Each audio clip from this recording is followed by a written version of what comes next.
this is a good way as any to start this vlog. Oh my god, I look as exhausted as I feel, you know?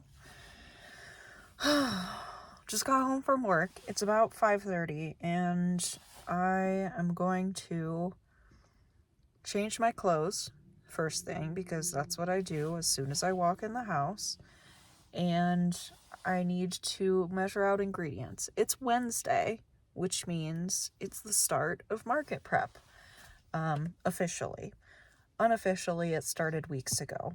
And over the weekend because I cut labels and like all that stuff happens before the week of the market. But this is the week of the market.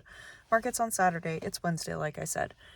I'm tired and I need to go measure ingredients. I'm gonna go for a run. I need to run 7 miles tonight, which we'll see how that goes with me being as exhausted as I am. And then I need to feed my starter. Yesterday I fed my starter for the first time in a couple weeks. It's bounced back. It's good. We're in business, baby. So yeah, that is the order of events for today. Tomorrow morning I'll be mixing dough. And then tomorrow night I'll be proofing that dough, mixing some more, and then Friday morning the baking starts. So, without further ado, let's go, I guess.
Hi, welcome to a voiceover segment because this is an incredibly long clip and I didn't want to cut out any of it, just so you know what life without a mixer is like. It would be a lot more time efficient and probably better for my wrists if I were to get a mixer, but the mixer sizes that I would be looking at are pretty big and therefore pretty expensive, so not quite there yet. For now, I'll take the 10 to 15 minutes over $1,000 investment, especially since just last year I invested in my oven, and that was a really expensive purchase. So for now, I'm okay with hand mixing. It also gives me a chance to just get in touch with the dough, like what the texture is that day, what the hydration is, because like even though I use the same measurements every time, you probably by now you already know this, but the humidity, the temperature, the everything, the pressure, everything affects the temperament of the dough.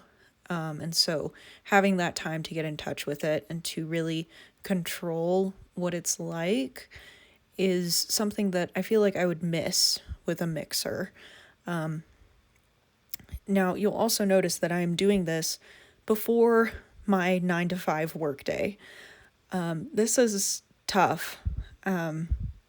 Doing all this, waking up early, and then proceeding to go and work an 8-hour, 8.5 hour day.